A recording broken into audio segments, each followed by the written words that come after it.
या आरबाड दरबाड या रस्त्यान गावचे गुंडेनी गावच्या खळ्या गाडीवर यायच कोई वेळ झाला आणि आवतवालाच गेला भाकरी खाऊची आधी एवढं धड पडून घेऊन आली पोरं करते.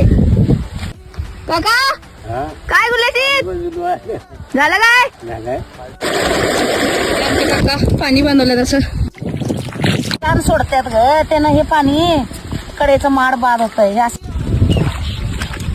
चला पुढे. आता दुसऱ्या आमच्या शेतात थोरला बाबा आमचा आऊत मारलाय.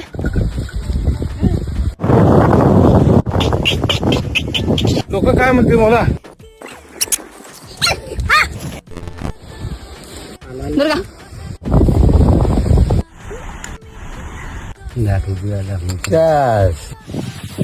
पूजा करताना